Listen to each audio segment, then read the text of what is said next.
Let's do it. What's going on, everybody? Welcome back in. all at disparate times. We were not in sync there. Just like the drink, Calvin. No drink for Calvin. Welcome to... We did not rehearse this. Maybe we should start doing that. Welcome back in for Never Lag Gaming. Just like we never left. So no monumentous life-changing events have taken place. Everything is status quo, and we have just been diligently playing video games over the past few months. So we're going to catch up a little bit. We're going to do, I think, what we're doing, 2 months, May and June. Yeah, this is July about May and July June. about June and May.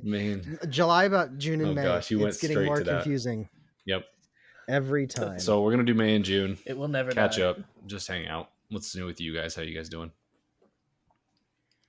Good. Just trying to keep up with these video games like it's a day job. But I have to neglect my day job to play these video games and neglect my family to neglect my day job to play these video games. And it's all good. A lot of great games. How about you guys? How's it going? I cannot believe that it's already 2025 is flying by too quickly. It's almost over. I was just lamenting with Calvin, Levi, while you were having headphone issues, that I basically have 4 more games that I feel confident I can maybe finish. I guess I can't say I feel confident that I can maybe finish these that 4 games. I very delusionally feel confident I can finish. I feel incredibly confident that I have maybe a 40% chance at finishing these games. I have 4 games that I want to finish this year, and we're already at that point where I'm like, I don't even know if I'm going to finish. Is Silksong on that list? Does Silksong come out? Stay tuned. No, Silksong's not even on that list. If that happens, I actually... You know what? Not keeping Silksong, keeping it off your list is a very prudent move. So good on you. Good on you, as Team Cherry would say. I mean, there's no way to plan for it. Do they say that in New Zealand, or is that strictly Australia? I don't know. I don't know the nuances of down under. I don't either. I think you're doing Australia. I think New Zealand is similar but different, and only the people from down there know but different. Yeah, there you go. Nice segue, Calvin. No, I totally agree. This year is it's flying by, just like they all do. I feel like I say that every month. I'm like, oh my goodness, I can't believe this year's flying by, and it's like it's the same month as the month before it and the month before that, and you never can wrap your mind around how quickly it goes by. But and the year before that, and the decade before that. I don't know about that. I remember being 4 forever. That's what I remember. Like I was 4 for like 4 was a decade. A long one. 4 was an outsized percentage of our lives. I was just like, am I ever not going to be 4? And then every other year since then has been shorter. So according to you, I think I'm still 9. It's all downhill after 4, as they say. Yeah, still 9. That's when you peak. I peaked at 4. Really should have planned that out a little bit better. What I was trying to say is the lead up to video games and all that is that, it's like literally, I think this maybe starting last year, but especially this year, is the first time I have definitely gotten to the point where like, I used to play a lot of different video games, a lot of different genres, and I still kind of do. But life is busy, and it just feels like it's going by quicker than ever, that I'm really to the point where I'm like coming to the realization that I am not going to play most games, even games that I'm like, oh, that looks really cool. It's just like, Kazan came out this year, and I was just like, it got good reviews. Souls players and fans were like, oh, this is a really good one. And I was like, okay, I'm definitely going to play that. And now here we are, 5 months later, and it's just like I haven't touched it. And and then a game reaches a certain point where it's in the past enough, and games keep coming out where it's just like you're continually trying to dig yourself out of quicksand, and something has to be really special to go back and pull it out of the buried zeitgeist and dust it off and play it. So an inundation of video games as always, but people go through different points in their life, and sometimes you can play more of them than others, and maybe we're all reaching a point where we are a little more have to be a little more decisive or focused with. I don't know, video game midlife crisis where we realize the existential doors closing. Um, yeah, I think you have to be. I for so long I'd always be like, I'm going to add that to the backlog, that to the backlog. All of this stuff sounds really cool, and now I'm at the point where like there's so many games that are interesting concepts, but like I know I'm not going to play them. And then there are games that are things that are up my alley, and like you said with Kazan, I'm like I know I'd like this, and I still don't think there's any way to make it happen. Yeah, like, but Just gotta be more selective about what you well, and the thing is, really I don't even care know about. that it. You do have to be more selective, but I'm getting to a point where it's almost like it's pure happenstance and like random chance as far as what game will hit yeah, at just the right moment. That it's like, oh yeah, I ended up totally. playing that, and this other game that I liked probably just as much as that game, I didn't end up playing because of this reason in life, or this other game came out, or whatever. It's a little Totally. random feeling. It's like It's like I almost don't serendipity. have Like, control oh, over it a little bit, but I will I say crossed paths with this game at just the right exactly. time and we Yeah, fell there in is a bit love. of serendipity to it, which is like that's a good way to look at it. The other way is I have no control over any of my What's decisions negative in life. You know, the serendipity? universe decides Yeah. what I play and when. So, um, Anti-dippity. anti.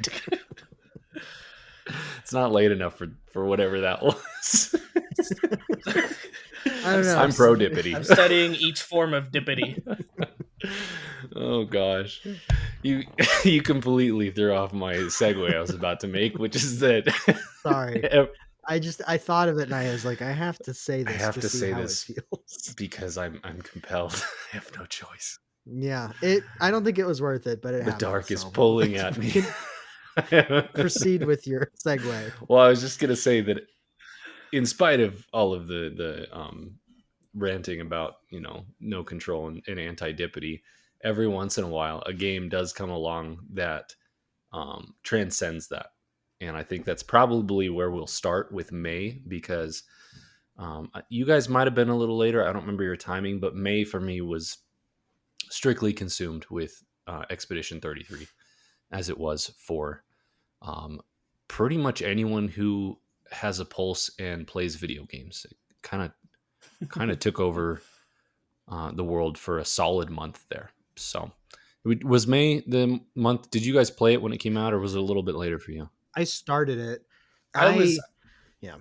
Go I ahead, was a Calvin. little late. I think I may have started it at the end of May, but I played most of it in June. But like, if we're talking about it, I'm gonna talk Well, about it at this some is point. July, So about May and June, so you're safe, Calvin. Either way. Yeah, yeah, we get to do both. That's how it was for me. Is I started it, I bought it like the week it came out because I wanted to support it and I was intrigued. I put maybe 8 hours into it, and then some life stuff came up, and so I paused it, and then I picked it back up in June, and I think I finished. I can't remember if I finished it at the end of June or the beginning of Yeah. July, but it was yeah. So to kick things off, let's go around and give our like brief sentence or two thoughts and like a kind of our score on the game, and then we can kind of go from there. Calvin, you want to lead things off? 12 out of 10. um, yeah, I don't know. It's a masterpiece. I really have almost no critiques or complaints about it. I mean, I could truly nitpick and I'd be looking for stuff. I can't really think of anything I dislike about the game. And I think it's just one of those games. We've kind of thrown this around a little bit, but as much as it could be, and in the truest sense, it's one of those that proves video games is a form of art. It is Our just art. it's an art piece, our art. So that's my quick synopsis, I suppose. Okay, all right. Calvin liked it. I'm right there. I'm right there with you. Like 10 out of 10 masterpiece. I think there are probably nitpicks I could make, but I feel like this is one of those games where the sum is greater than the parts, and like a lot of things that might feel like nitpicks just somehow all meld together in a way They that just wash away. yeah, and even some of the weird quirks just kind of work fairly well with the overall game. I'm forgetting now I had a couple of like small nitpicks, but they were so minor, and it's like also one of those things where it's like I knowing the story of like this very small brand new team making such an outsized project and knocking it out of the park across so many different dimensions that it's kind of like it'd be like complaining about, I don't know, Mozart's first concert because he was like has bad style because he's still like 16 or something. I don't. It's like, that's a weird analogy, but This is just an example. It could be I think that something much better. that really yeah, that it really could be. resonated Imagine with a our better audience. Imagine metaphor, a if better you will. metaphor, and that's exactly what it would be like. And that's what it is. Now it's just one of those things where like knowing the story helps, but like even aside from that, it's just so good that like you forget and you lose yourself in the story and the writing and the gameplay. And I think we'll get into some of the specifics, but yeah, I was pretty blown away by it, and it's probably my game of the year as far as I can tell now. And there might be a couple of things that I'll consider there, but it's going to be hard to top something like that. Agreed. Yeah. I do think that if I were reviewing this, it would be a 10 out of 10. I think I would give it a 10 out of 10. I mean, there's minor critiques, like you said, but I remember when this game came out, or when the trailers came out, like maybe a year ago. I don't feel like we knew about this game for too terribly long. I feel like, yeah, I don't think it was a year or so But it was ago. one It of wasn't those that long. new studios, AA games, and they show a trailer and you kind of roll your eyes and go, what is this? What is does this that mean? ultimately going to be once we have our hands on the sticks, as they say?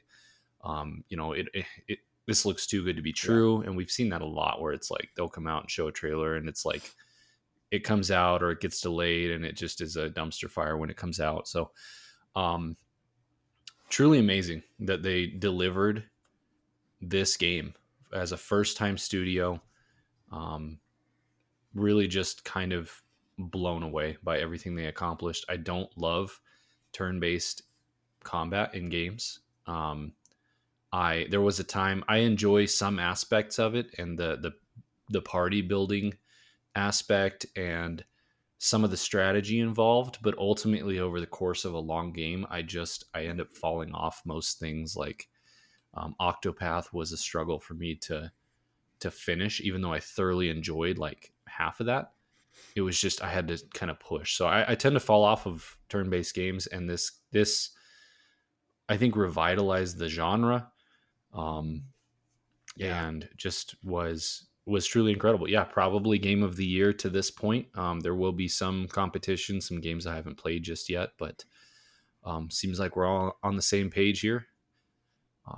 Well, and I think this game, kind of like you're saying, this is one of those games that I think will create a ripple or like inspire a bunch of games in the future for like what turn-based combat becomes in the future, like kind of in the way Breath of the Wild Yeah, I think it's on that revolutionized same what an level. open world should feel like with like explorability or something. It's because I've played my fair share, and I think I've enjoyed turn-based more over my life than you have. Like I played a lot more Final Fantasy games, and I always liked them, but like in this day and age, I kind of feel the same way where turn-based combat tends not to hold my attention for as long because it's often similar and it kind of gets stale, even if there are some things spicing it up. And usually those games, I'm kind of relying on the narrative or the characters or the world a little bit to make it compelling. And even then it can still kind of be like, all right. Whereas with this, I mean, this has the narrative and the world and the characters better than most other games I've ever played, but it also has this combat system that, it's turn-based and you get a little bit of that, but it also feels like a Souls-like a little bit, like you're parrying, like it's Lies of P or Sekiro. You're dodging like it's Dark Souls. I never dodged once in this game, Zach. No. I didn't know there was a dodge. That's impressive. Dodging is for the weak. For the weak-minded. Yeah. So just to interject here, those I guess will account for our spoiler-free thoughts. This is a spoiler discussion. We're so late to the party here. We're going to talk about whatever we want. So if you are, for some reason, still haven't played through this game yet, then look away, but continue to listen. So yeah, I guess I want to get right into the nitty gritty, boys. Which ending did you choose? I feel like Oh, okay. All right. Wow. Okay. You really going for it. Spicy. I can go first. I chose Mael's ending. Really? Okay. It did. And my reasoning, and I want to hear what you guys said before we kind of break down what the endings were and how we feel about them. Do we let's My start there. reasoning Should is we it felt start with who did what so that we know if we have two endings to pick from? sure. Because I also chose Mael's ending. Calvin? Okay. All right. I chose Verso's ending. Okay. Sweet. So, yeah, I guess let's give a quick little Zach, give your speech as to why you went with Mael. Was it an easy decision for you?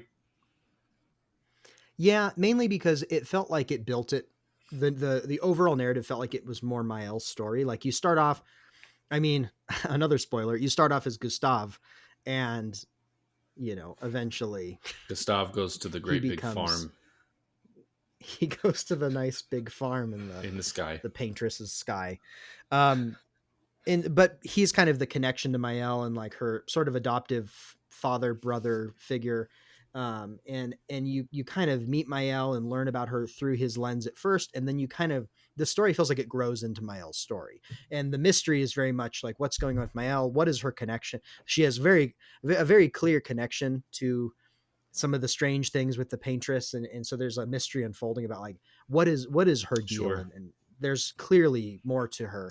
And so by the time you get to that ending, it just felt like this kind of had been her story, and this was a very natural way of like, I want to see how this plays out, and I want to see what she does. Like she's kind of the star here. But I think Verso's is probably cool too. So I don't know. What about you, Levi? What made you choose Mael's ending? So I'm curious. I've seen both. You make it sound like you haven't. Zach, have you seen both endings? Because you made it sound like you haven't. I know the gist of what happens with Verso. Okay. I've heard what right, happens. anyways. Yeah. So I chose go. Mael's ending.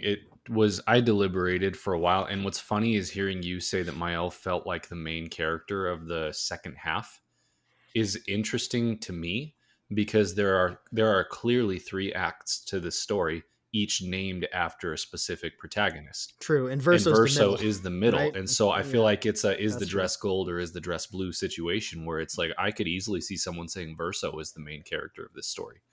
Yeah, I wouldn't argue it. So Yeah, I want to just say that I think this didn't feel shoehorned at all, which I feel like a lot of games they we kind of idolize that decision at the end of a game that really makes you think, and sometimes games have kind of sought after that and kind of fumbled it, or it felt like they forced it, and it's like, well, there's kind of a clear choice here, or the other choice doesn't make a lot of sense. Yeah, a really obvious. This, I feel like they just so naturally, with being true to who these characters are, created two situations that I quite honestly could go back and forth on reasons as to there's no right or wrong answer here. Yeah, there's not. It's amazing. They told the story so well, and you relate to and you understand all the characters so well that there is no obvious right answer. You're like, I see both sides, and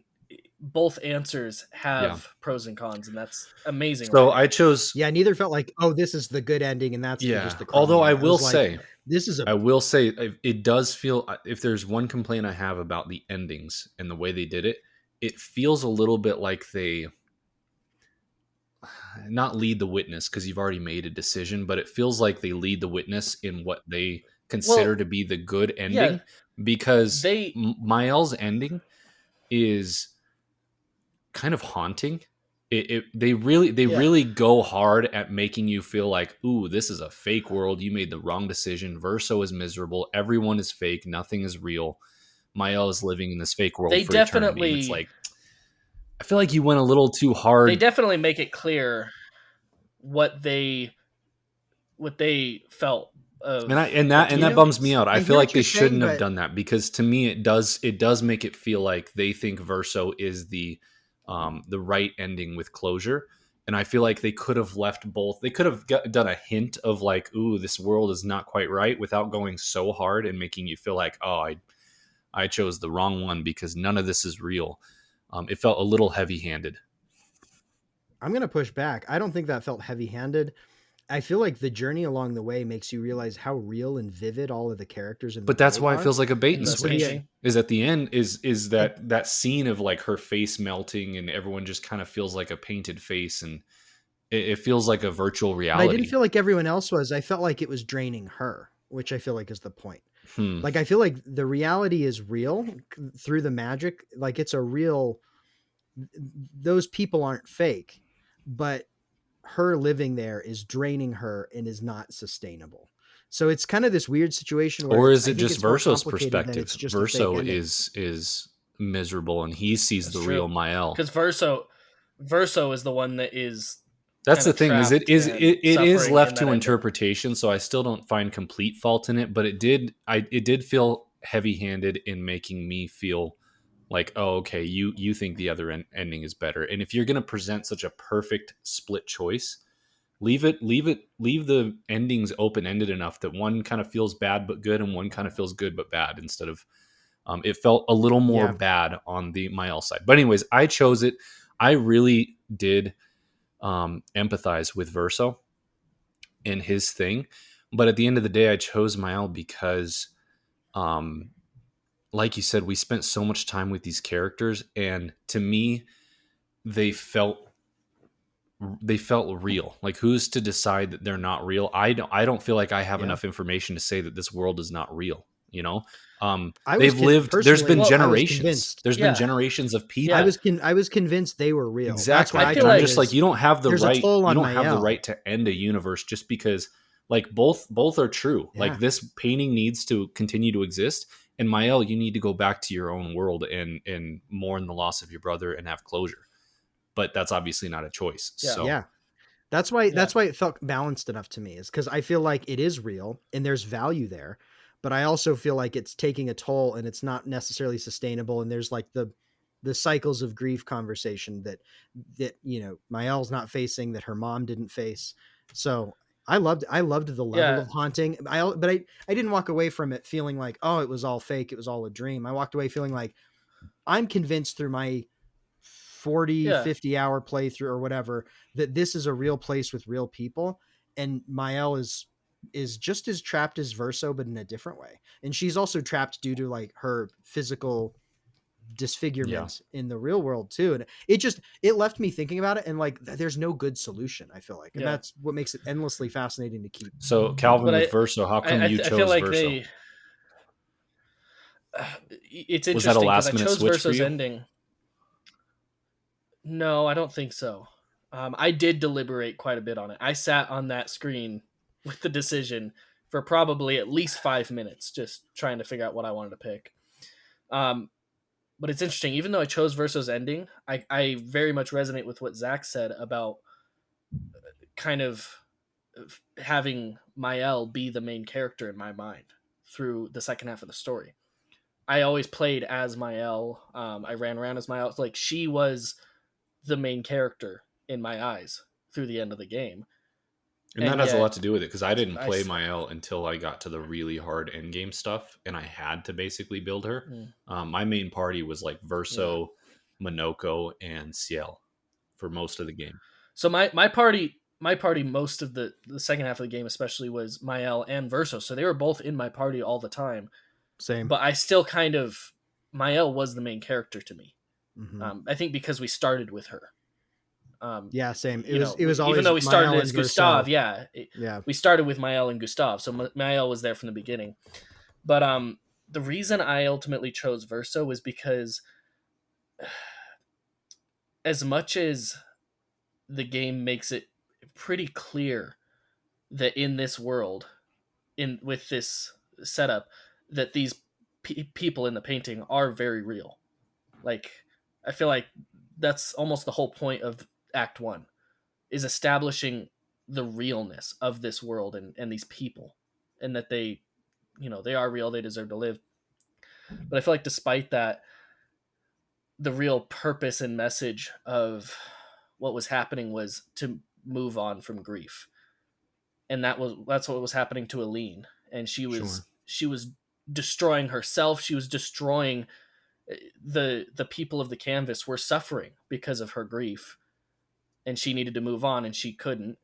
And now I feel like there was enough hints and clues Sure. set up that indicated that if Mael stayed, she was never going to leave, and she was going to do the same thing. And So it so, really ultimately feels like it comes down to which felt more important to you as the player, the um what is their last name?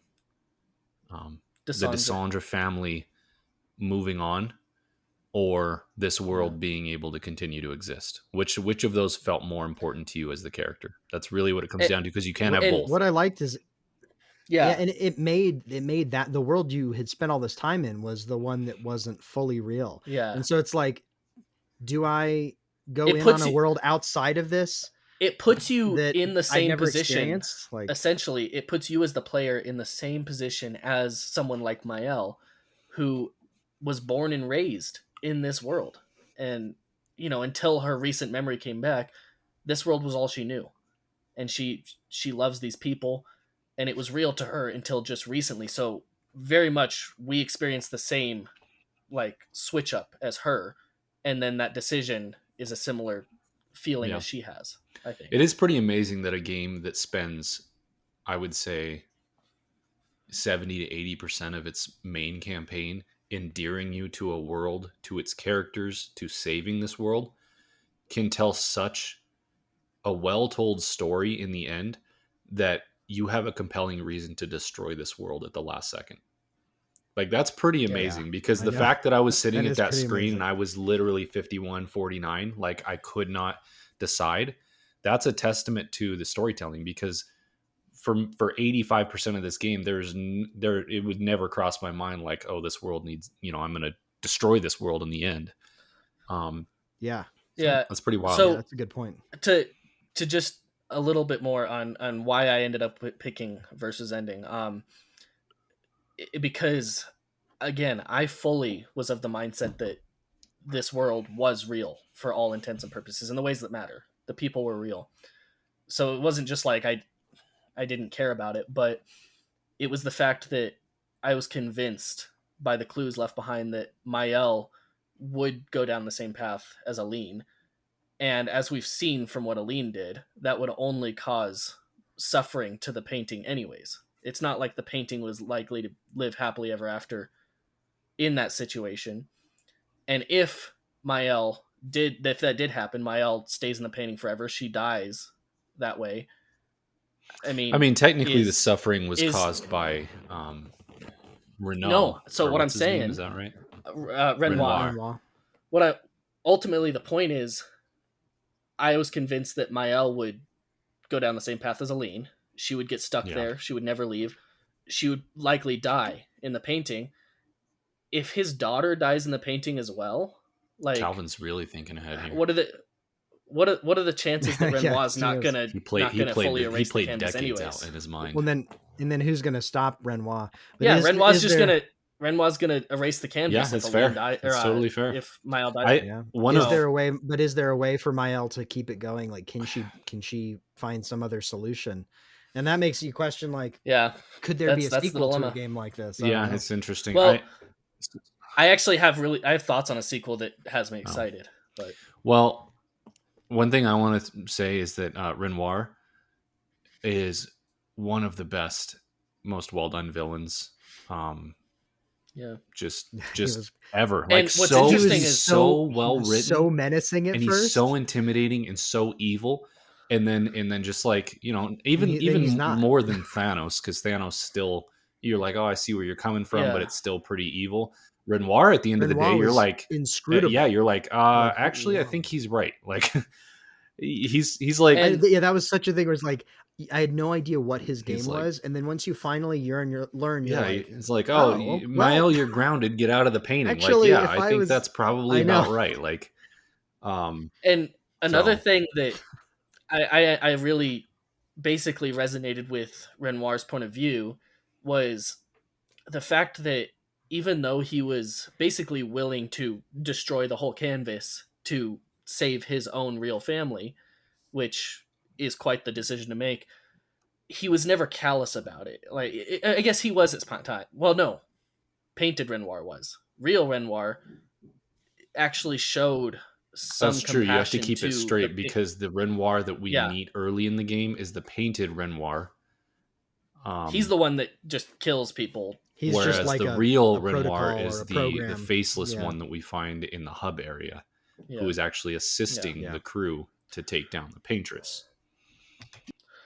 But one of the things that just made me kind of side with Renoir's point of view more was the fact that even though he was willing to destroy the canvas, he still respected the um, the residents of the canvas, the painted people, and kind of treated them like real people. He knew that they were real. Like at the final fight, before the final fight, um, Sael and Lune like come up and are kind of trying to defend Mael, and they're speaking their piece and their thoughts, and rather than just like dismiss them or say that they're not real, they don't matter, he acknowledges that they're right, and he acknowledges them as Miles' friends. Like he very much respects them, but just that this has to be done anyways.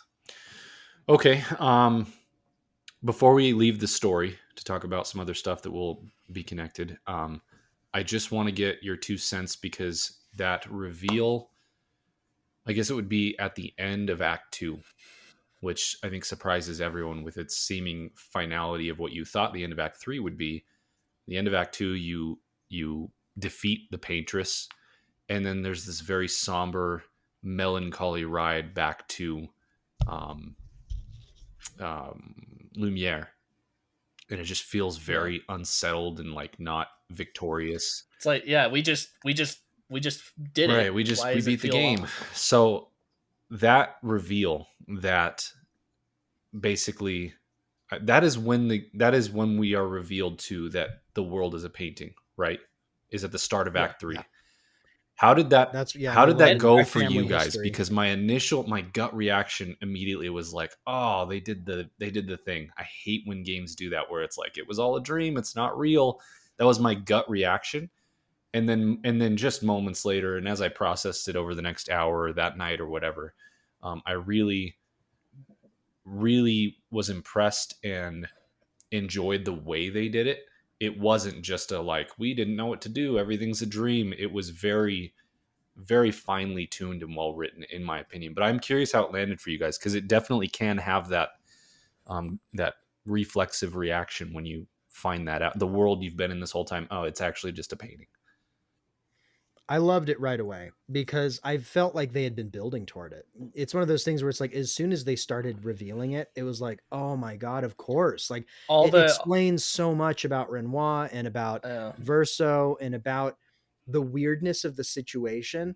And the whole game, I felt like something was off about what the Paintress is doing. Like clearly her counting down, I was like, I think there's something. There's more to this. I don't think she's just the bad guy just killing everyone for no reason. I don't think she's just killing everybody for no reason. So it's like, I think they established the groundwork very well. And the fact that they did that without me even fully guessing what was happening, but then when it happened, it all fell into place.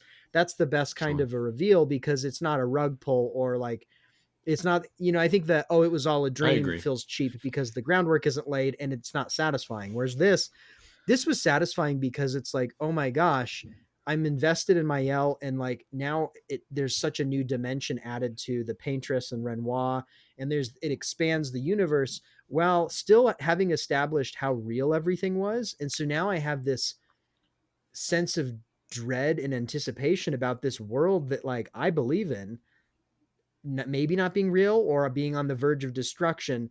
And now I have these huge questions I'm grappling with. So it felt intentional, and I was floored in a good way by it.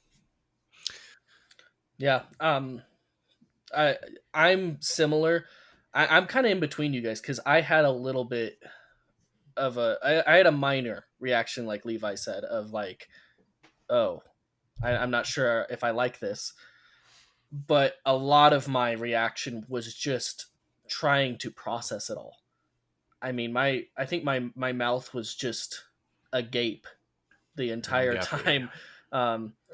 Like the whole scene where everyone gets gamaged, including everyone but Verso, our whole party that was very with. Avengers Endgame. Yeah, totally. But the way they did Mr. that, Stark. And like the shock of it all. Yeah, that hit me in a way that like very few things do. Yeah. And then the reveal of everything. I kind of expected a shock, because it's like, we just fought the Paintress, so I was like, yeah, I expected a shock. And then here, what's gonna happen? But the way, like Levi said too, the way they did it was then like, oh. So yeah, my initial reaction, I have an aversion to anything in fiction, then telling me there's a layer of, oh, this is fiction. It's like, I know it's fiction. I know you made it up. Like, let's just explore the world. So anytime anything is like, oh, it was a layer of fiction within this fiction, I have an aversion to that right off the bat. It's hard to pull that off. But I think, to your point, as I processed it, you start to process some of the breadcrumbs, and even the art style of this game is so poetically on point with how painterly it is. It's like it just so many things start to feels like so many things start to fall into place, and I feel like it was a big risk. One of the biggest... It was a big risk to do this to the story. Obviously, it's integral to the story. They'd have to rewrite so much to not. It would be a different story. But even so, to pull this off is a big risk because of how invested everyone is in this world being real. Yeah. To tell this in a way that works, and then even people like me who have an aversion to that type of reveal can come around and be like, actually, it was done really well, and now it doesn't make this fake. It just broaden, like you said, it adds a fourth dimension. There's another world going on within this battle in this world, and it's impressive. The writing is incredible from start to finish. So they put in the work to make sure this is real. Yeah. And it's a painting, a magical painting, and there's a whole universe this is in real. here. And it kind of gave me the fake. sense of like, it's kind of like in Men in Black when there's like the dog's keychain has a galaxy and it's like little we were all thinking about that. We all remember I know that's where the minds of especially our Gen Z viewers, but it's kind of that sense of like, I can imagine like a universe, a small universe, like, and we think about our universe being so big, like it's not that hard to envision it. And so I feel like the way it was done was like, okay, they made sure that this is real. And now here's how it works that you didn't understand and the implications. But again, that's all in the eye of the beholder. What do you perceive as real?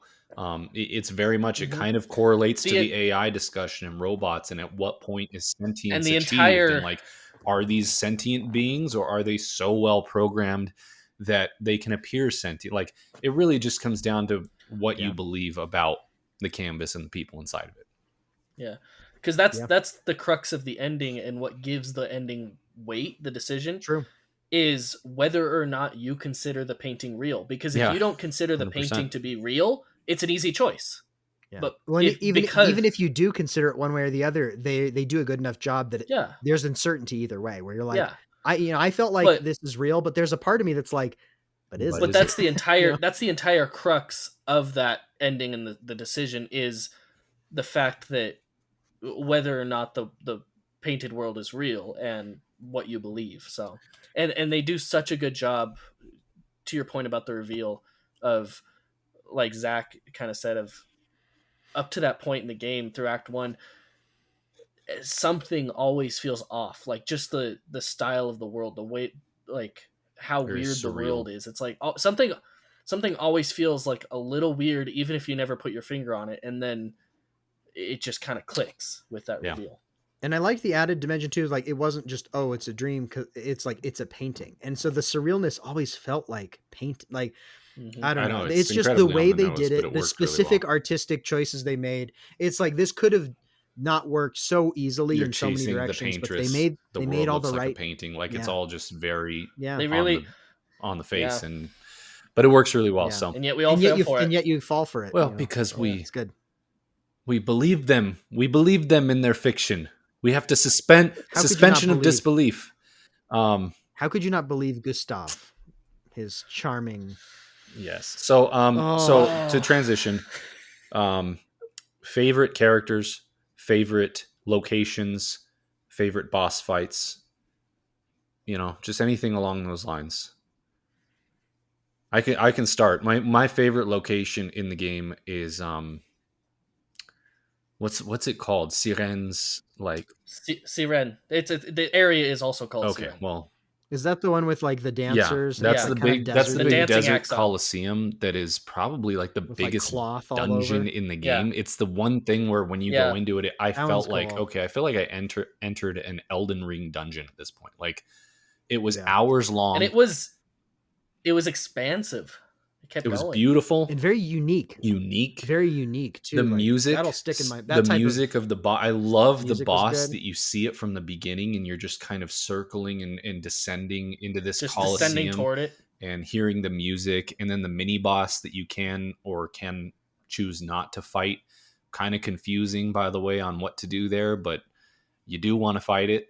Even though it feels kind of bad, but the music was just incredible. And I love the buildup of like knowing your goal. Like you see Sirene in the middle of this Coliseum. You're trying to get to her. You know she's the boss fight, but it was just such a flowing buildup to getting down there. I thought that was the coolest location in the game. That's up there. I'd have to go back and look at them all again, but that's one of my favorites for sure. Do you have a different pick for favorite, Zach? I might go with that one. There's a lot of cool locations. That one was probably my favorite because for the reasons Levi said. I also feel like it was such a distinct place. Like deserty doesn't do it justice. Like the way the fabric was all over and just it's like hard to even explain. Yeah. So I would probably pick Sirene. No, I was hoping one of us had a different pick, but that was also it's just the best unique, location thing. It's just so good. It's so good. It's cool. Even after I will say all of them. Lumiere at the end, very epic. I love the way that they did all of the projections that she's able to summon before she has her full Paintress abilities. Yeah. Kind of just everyone storming Lumiere and that music. The music running the new up. enemies, like, oh their gosh. design is so freaking cool. Like just really cool enemy design at the end there.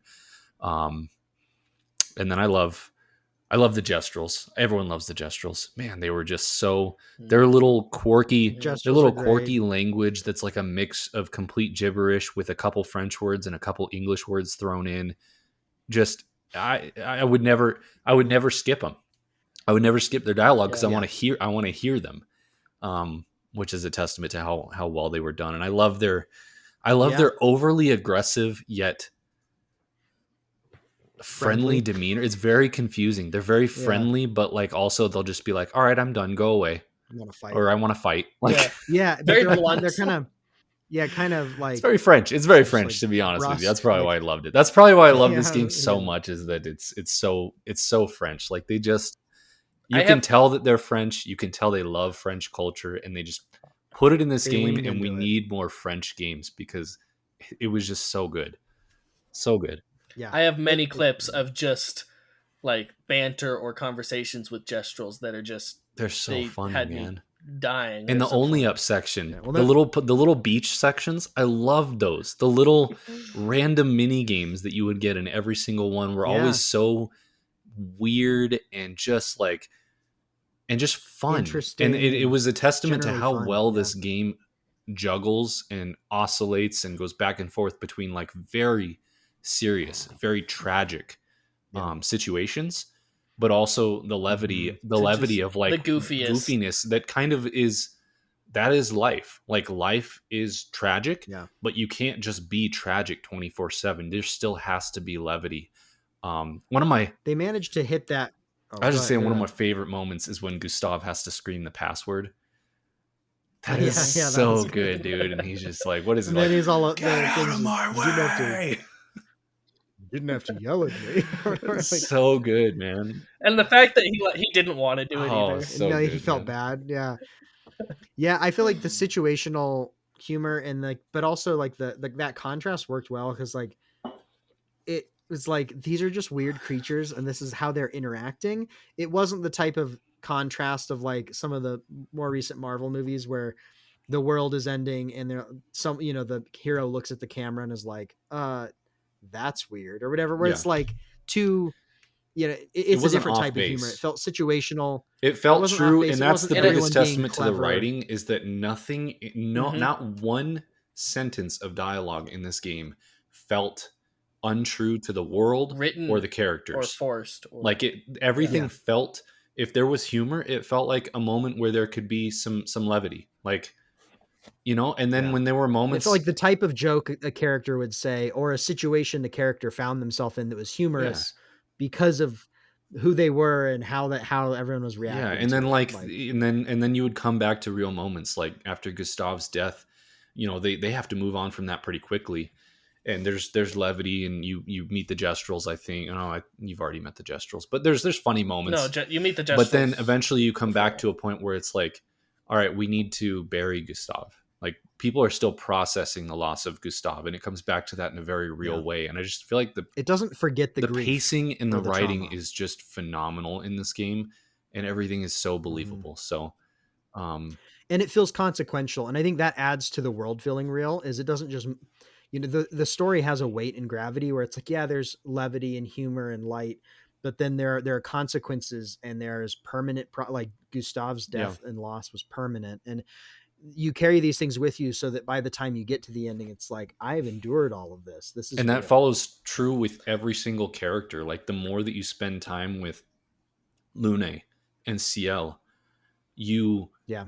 you see their character arc, and you understand them, and you understand how they're growing, or what's happening with them. Just Lune and the weight of her parents, Yeah. and why she is the way Yeah. that she is, why she's so serious and so logistics based and so mission focused, and getting her to kind of open up and relax a little bit. Or Ciel understanding the tragedy of her past and her connection with Esquier, and what happened there. That's It's just, another thing. It's so crazy how they had some incredible story moments and like reveals that were tied to essentially, technically, I think, optional yeah, there's content. side quests. Yeah, Yeah, totally. yeah, just completely optional content, and yet it has one of the like most like interesting but fully makes sense reveals of the fact that Esquier rescued Ciel when she was trying to drown Yeah, herself, and Yeah. like that's why he knew her. It's so good. it's good stuff, Yeah. man. And It then, is. speaking of It's which, good. Good Esquier and stuff. Minoko, two Yeah. of the best characters Mm-hmm. ever created in any fiction ever. Esquier is my favorite character, but Yeah. When you Minoko said is my favorite character. favorite character, Eskie and Minoko Yeah, both I come mean, to mind. obviously, they're Pick? so, when you meet Esquier, I was just like, Eskie is I was so just weird and grinning from lovable. ear to, like, when he's like, Yeah. he's something about the name that shakes the very foundation of the world, Francois. Francois. Francois. Francois.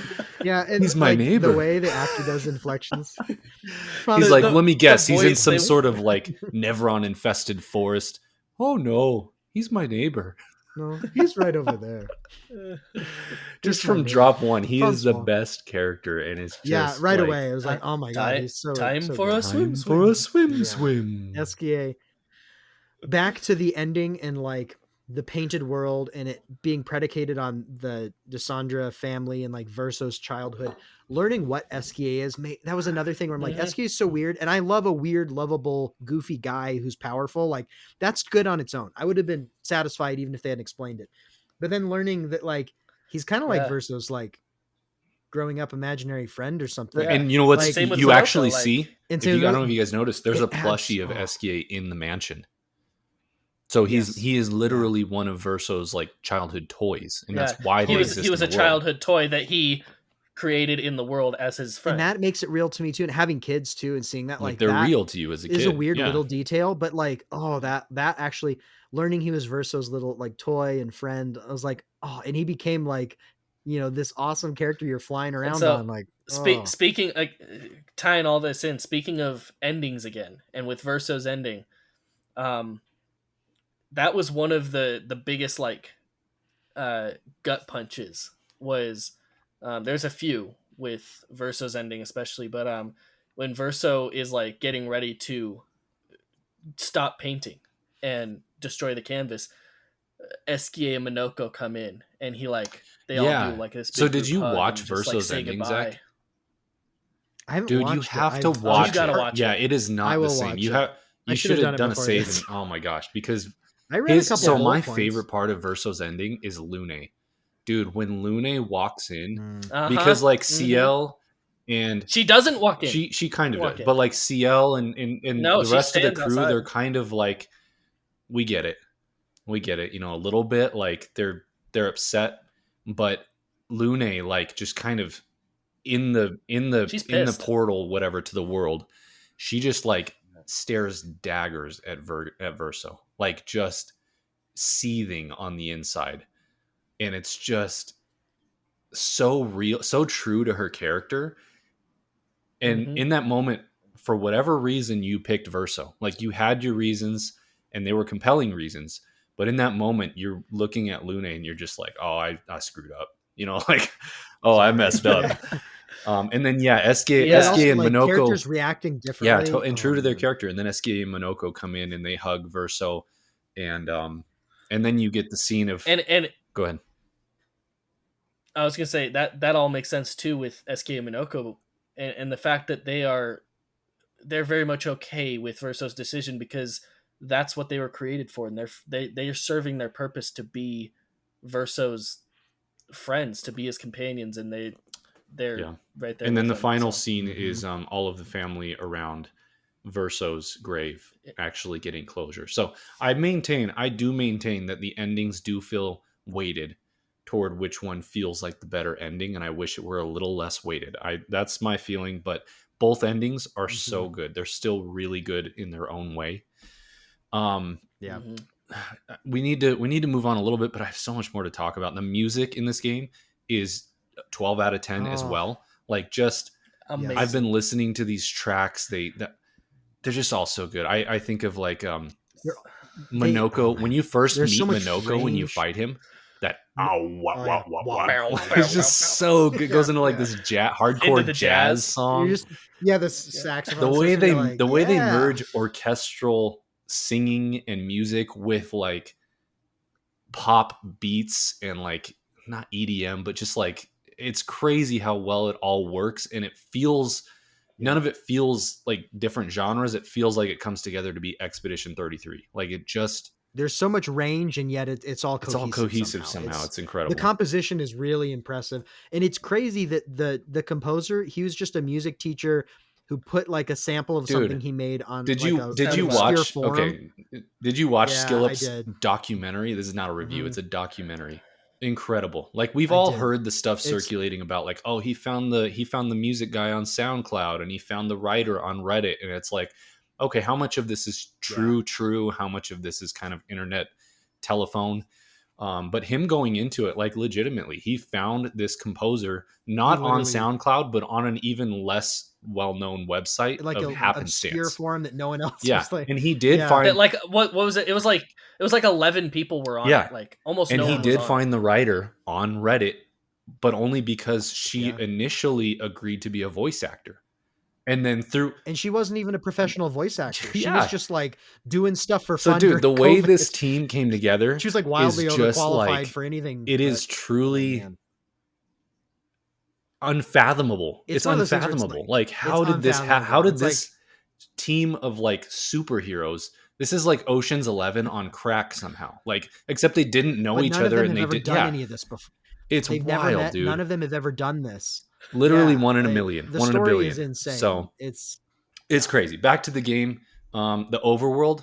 Music is amazing. Music is amazing. The overworld is really cool. I loved finding out that there was an overworld, and I just love the way it worked, where you would traverse this overworld and explore it, and it would unfold to you as Eskia gets more abilities, and then eventually flying around feels so cool at the end of the game, where you're just unleashed, and you're that serpent in the sky. Oh, now I can just go fight it. The overworld is so cool, and I loved the dungeons too. The way you would go into a dungeon, and it's like, is this going to be just like a kind of like a diorama with a record, or is this going to be a full-on dungeon, or is this going to be a little Never-on quest? It was a box of chocolates, man, and you would just go in and what am I going to get this time? And it was all good. And it was all good. Well, in the exploration too, like at first I was like, this is really cool. I love the way they did the overworld, but at first I was like, but it's a little, it feels like there's a lot of space in between some stuff. And then as you unlock more of Eskia's traversal abilities, you start to realize how densely they actually packed everything. As you can go in the water, and as you can go in the air and get it. I was so shocked. Like, there's so much here. I was so shocked at just the size of the overworld too, and the entire world. Like, huge. It was bigger than I ever expected. Yeah. Same. That's what she said. Same. Without feeling, I loved overbloated. Overbloated, yes. That's what she said as well. I loved the camp the way they did going back to camp and delivering Yeah. story beats and getting to know the characters. I loved getting to write in the journal every night. It was just kind of like this little Mm-hmm. um, Jin I never Sakai. It missed was that. this I Jin always did Sakai that. element to this game that was really cathartic I felt and very really gave you a meditative. second to Yeah. kind of process what had happened in that day That or what was was happening in the Well, they story layer all this trauma and grief, and so they give you the space to like to yeah. reflect on be it. like, hey, you're gonna sit and process this because this is serious. And so That was then another thing. oh That yeah, it was that really was good. another just specific element that made Gustav's death hit that much harder for me. Was I was always, every Yeah. opportunity I had, I was going to write in that journal, and Yeah, it you're like, always I'm ends. gonna carry the torch that It he always ends with like Gustav hopes that his apprentices can read this journal one day, and like it just wasn't even in my head. I just believed. I was like, yeah, we're gonna win this. Gustav is gonna make it back and show it to we his gotta do this apprentices. for Gustav. That was Yeah. in my heart, and then like he dies, and I was like, oh, Like, Yeah. what? And well, then Ismael, you're like, I have to do what he did and Yeah. like carry on Yep. this. We Yeah, continue. and I think this game has so many little things like, oh, you write in a journal at camp every night. That by itself, you put that in any random game, may not do anything at all. But it's like so many little things in this game that Mhm. the way they come together, it's like a perfect recipe where it's like, if you understand the science of how to make something truly special, it transcends into something else. And so all of these things feel like they have so much meaning because of the context And of then everything this else. is a Another. oh Oh, go well ahead. we'll both have another cool thing. The way the writing, the world is so built out, you can tell. And in that documentary they talked about how the writer actually wrote all kinds of like background lore for different things and whatever. And you just see it in the sense that like, yes, this is a video game, but there's an Expedition 69 nice log that you find. And in it, that is the expedition that was solely focused on going out and setting up the handholds and like different things that you use to Mhm. climb around the world that are very video gamey, but like that is literally the grapple points Yeah. and the handholds. That's what this Yep. crew did. So for those who come after, Yeah. and it's just like, that's so Yeah. good. It layers and Yeah. it takes some of the video gamey things and it makes them feel like It- so part of the world by so doing real. that. Yeah. Or even, absolutely. And then do it you guys also remember all that? just lends Do you remember into- that bridge of people to get Mhm. across that expedition? Like they were dying and Yeah. they sacrificed themselves to create a bridge for the next expedition. Like there's just Yeah. And so many good. It all just lends to that, as well as making the video game, some video game things make sense and feel real. It does such a good job of building up this world where you're just thrown in the middle of this, and it's so much bigger than one person. It's so much bigger than you. Generations have fought for this, and inch by inch, and now it's like, even if you die, the next expedition is going to make it a little further, and that's just such a compelling Yeah. but tragic like world to be put into. Yeah. Totally. I guess the last thing to touch on here, we haven't touched on much, is combat. And combat kept me entertained the whole way through, I would say. I do feel like it still has some of the pitfalls of turn-based combat, where toward the end of the game, you develop your party to a point where they're so overpowered that you can face plant the combat toward the end game, and you don't have to interact with it as much. But that's also kind of fun, and kind of the point of turn-based games is to become so powerful that you can do that. And they kind of lean into that and give you some to break real everything. freedom to Yeah. like really. Well, actually, break you some have builds to. and You just- legitimately have to do. Yeah. I do wish there were some like signposting as far as like, this is side content and it's way more difficult, because I had to limit my power because I went and did some side stuff and I was like, oh crap, this is hard. And so I built my team up to do a little bit of it. And then I was like, you know what? There's a lot of this. I want to go finish the game while I'm still like in the story. Mhm. And come to find out, okay, this last location is quite a few steps down in difficulty from some of this late game side content.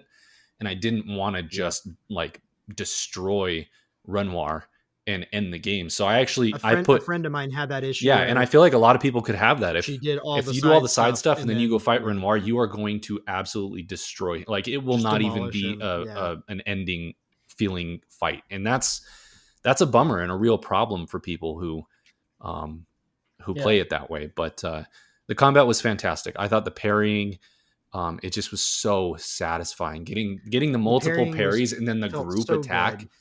Mhm. The counter. multiple parries and like sometimes having to jump or like do certain Yeah, things. the There's a way little bit of a rock paper scissors element to it.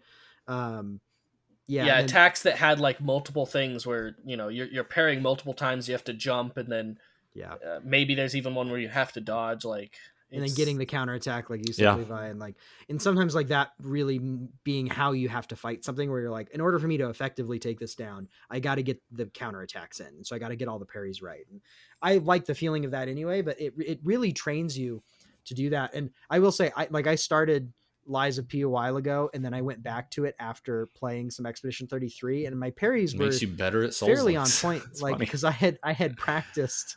It was, yeah, it because it made me practice that type of thing. Yeah. And it was like, so if you like the parrying in something like Sekiro or Lies of P, it feels on point And here, I and that felt makes like the combat so I felt like the engaging. combat also just worked really well. The AP system and the luminas and it's the all free it's all aim a bit shots. convoluted at the start, but once you get your mind wrapped around it, I love that you can attach the, what are they called before they're luminas? Pictos. You attach Pictos. the Pictos, you learn the Pictos. Pictos, and now you have the Lumina to use on any character, and then you can spend Lumina points. And it's a bit convoluted, but it Yeah, works really well. And once you and understand toward it, the mid it's game a and good stuff, you system. really are building teams that work together. I thought all of the characters had very distinct combat styles that were all cool. All of them were unique. Yeah. All Yeah, of them were cool. I especially loved Minoko's. It's a little unwieldy until you kind of figure out your build with him, because it can just feel like a roulette wheel, but it's also so cool. And I loved his like transformations. And I was always yeah, thinking it like, was oh, I got great. to make sure Minoko's in my party because I want to learn every single one of his mimic Yeah. abilities. So Yeah, combat was a blast. The thing I will say about the parry system, will we ever get tired of parries in video games? I don't know, but they seem to make every video game, every genre better. Maybe platformers need yeah. parries. I don't know. But what I I find them incredibly yeah, what I engaging. love about it is that it takes the turn-based genre that is typically so reliant on level gating, and there's still a Mhm. measure of level gating, but you can virtually take on anything at any point because you can parry everything. Nothing can do damage to you Because if you get Yeah, good enough. So there yeah. is It you kind of, can it's, play harder yes, content yes. than you're supposed to because of the parry If you can get the system, parries whereas in a down, normal there's a very turn-based game high you can't quite skill do that. ceiling rather than just yes. yeah, I love which is that too, awesome. because that's something I love about like Sekiro and some of the Souls games is like once you, some of the like especially something like Sekiro is like when you really learn how to play the game, you can kind of not breeze through it, but it's like you've Yeah, learned and you I have the understand it skill now. now. And this game is like this, like it has the scaling, but also you have the skill, and so you can take on way harder things with your skill and be rewarded for Yeah. it. Yeah. Okay. In closing, what do we think about? What are they gonna do? They have massive success. I don't imagine the I have next no game will idea. be in this world. We now know, we That's kind of loosely what know I'm about the thinking. So writers my and the painters and this war going that's on. Are we going to go that's into the real world? Are we going to go into a different painting? Where do we go from here? what I I've what yeah. I imagine could be where a sequel would be going.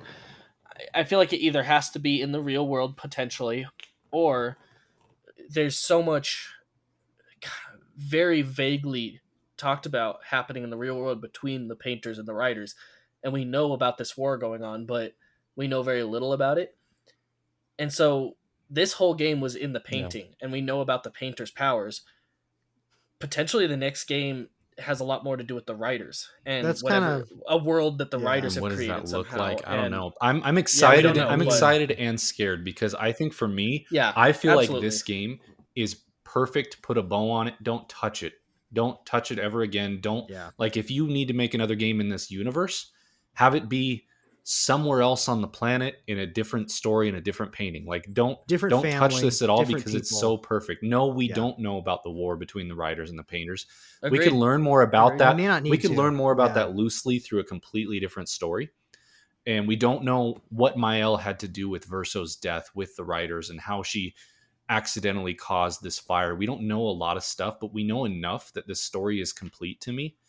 And I worry that touching it can Yeah. only make it worse unless you are perfect. And I think they could be perfect, but it scares me. So I'm kind of like, if you're going to do something, let's Yeah. go somewhere else, different story. And sometimes part of what's good about story is leaving out things so that you Not can having have the everything freedom of answered. Yeah, imagination. not having every Sometimes you don't answer. need the answers. And this kind of feels like part of me really wants to know more about it, but the other part of me feels like We know just the the right amount. It's effectiveness just- is partly predicated Yeah. on this. It's And so perfect. Just leave it be. I kind of hope that I feel like they are creative and smart enough to maybe realize that.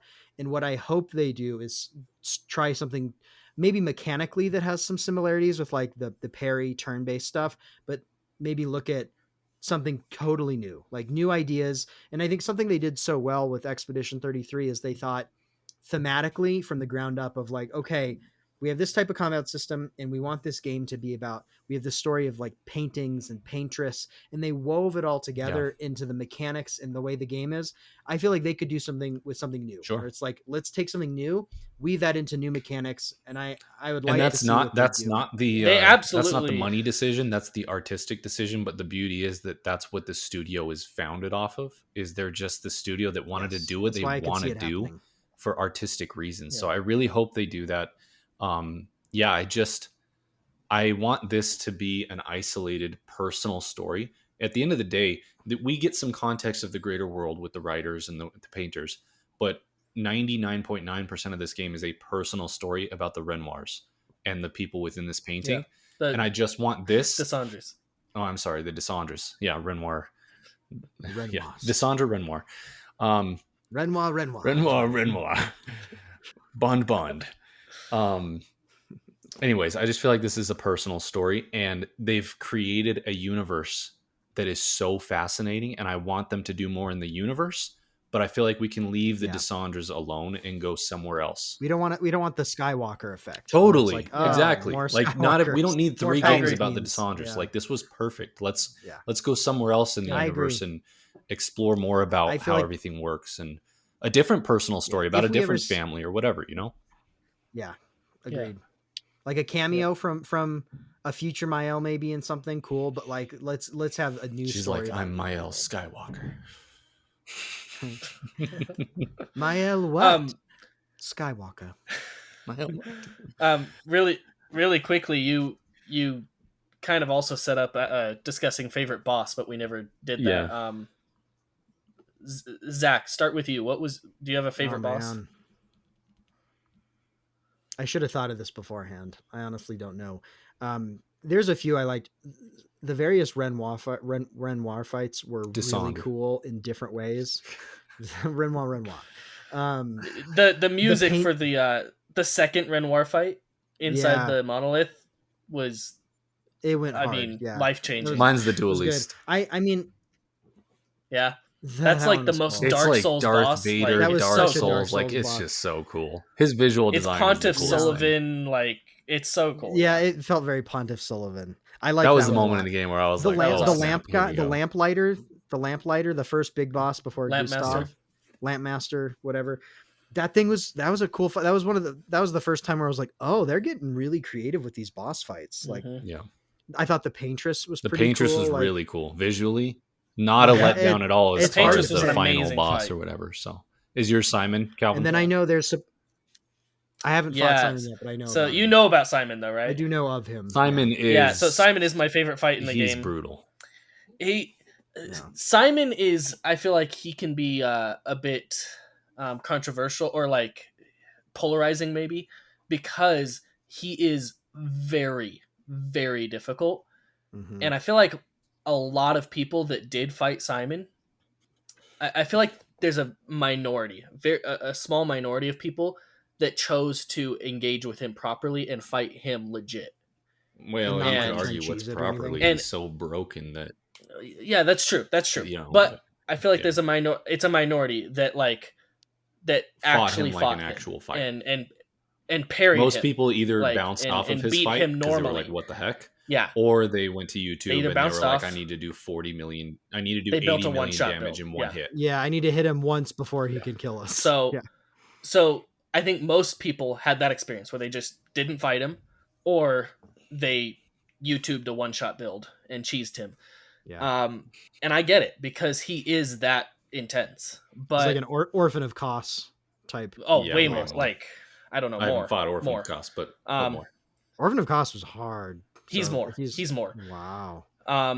But Is he harder than any Souls boss you've ever fought? You think I mean, he's like Radon. harder than? He's like, yeah, he's like yeah, Radon, it's up there for one of the hardest fights I've ever done. dang. Because I did fight him legitimately, and I learned all of you his parries. essentially Levi can't mess was, up, I and think, it takes quite a screen while sharing. unless you do a lot of Levi damage, was screen sharing when I beat him, and it was like a 25-minute fight, and my you know how at the end when your with no victory mistakes. with your victory screen, it tells you your time, it tells you how many parries you had. I Yeah. think at the like end I had like 400. 512 500. parries. Wow. And then I sent him my Yeah. video, and my video is Dang. like 2 minutes long. Did you do the And so- 4,000,000? So I 400 learned to million fight damage him. build? I didn't like look up anything. I just kind of came by it honestly. I had a Mael build that was pretty strong, but what happens is if you don't fully kill him in one hit, he wipes. You know, that's kind of a spoiler, but like you have to come in with your reserves to finish him off. And so Yeah. He has an insta I did wipe learn mechanic. most of his mechanics, probably 80 to 90%. But eventually I was just like, oh, I wonder if I could do a little more damage. And I went in and I tweaked some luminas and did a few more things and came in and was like, all right, hopefully this will help make the fight easier.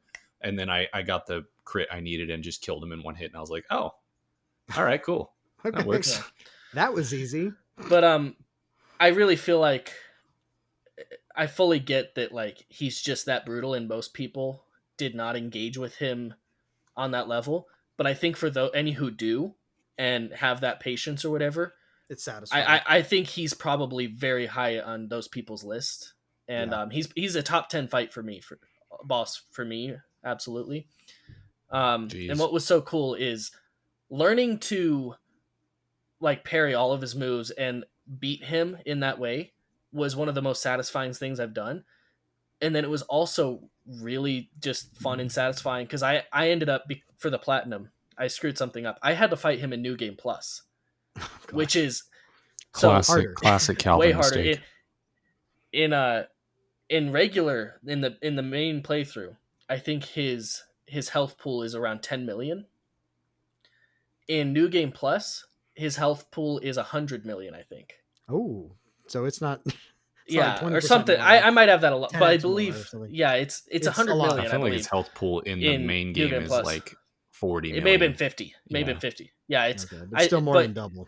But it was 100 million in New Game Plus, and so even trying to find a one-shot build, because I didn't want to do it again. I tried to find a one-shot build. It was difficult, but it was so satisfying. I ended up two-shotting him, and my highest damage was 75 million, and it was just Dang. That was satisfying in its own way. Yeah, but pretty crazy. And then on top of that, he's just got one of the coolest visual designs in arenas. He's tons of Dark Souls reference and inspiration. It's just really yeah. cool. I need to go great fight him sword. just for the sake of having experienced it. Yeah, he has the biggest sword any man has ever carried. He's compensating for Sweet. sure. Okay, we liked Expedition 33. Spoilers for the universe. Yeah, Calvin, I need to move on so we can complain about Final Fantasy VII Rebirth, okay? I've got 6 other games. The fact that you played Expedition 33 and Rebirth so close to each other is just that's I'm going to tell you what, though. It is not Expedition say 33's dumb. fault That's that why. Final Fantasy VII Rebirth No, sucks. no, it's not. It is. It's not. It is It their is not. fault. It is not. It so is. I don't want to. I was planning. This is probably gonna be a 2-hour podcast. So let's not try and take the rest of the time on Final Fantasy VII Rebirth. But you guys played it a couple years ago, and I finally got to it with my shiny PS5 Pro, where it now looks like it plays on a PS4. So that's great. It's running better. Let the digs start here, I guess. But so to be honest, this game I have I would say I have a love-hate relationship with this game, but it's like 80% hate and like 20% love. I really struggled with it. I feel like its flaws just became more and more apparent from remake to rebirth. So, you guys remember it pretty fondly. When did this game come out? Was it 2020? I think it was last year. Was it just last year? I think so. Man, it feels like it's been out longer than that. I know. Yeah, I mean, the year I played it, it was my second favorite game I played in 2024, after like underneath Tears of the Kingdom. But I have a lot of issues with it, and the longer I sit with The it, the longer more I those complain to you issues, about it, the louder those the longer you issues are. complain to me, the more you Yeah. whisper into my ear about all the Zach, vile we things hate about this it. game. No, This game is bad. this game Yeah. is treacherous. And Um, oh, go ahead. Share my I have, opinion. it will forsake you. Um, it, I still love a lot of things in that game, and it brought to life. The thing is, I grew up Tifa is loving a Final Fantasy siren. VII. I loved the original. I played and beat that a couple of times, and so there were elements of this game that brought to life things that were only in my imagination, and it did certain things well enough, certain moments in the game, that it was really fun, and getting to explore the world in a better fidelity, etc. I liked the combat; it was pretty fun. That being said, there are a lot of issues, and I think when some of the nostalgia and some of the hype died down for me over the course of, like, 6 months to a year after playing it, I feel those things, and I wish that there are a lot of things I wish that they had done differently. And I also agree with you that, like, some of the decisions of how they made this game and Seven remake are inexplicable, and it's like, why are you doing it this way? This game could be so good, and some of the choices they make are so unfun and obtuse and just frustrating.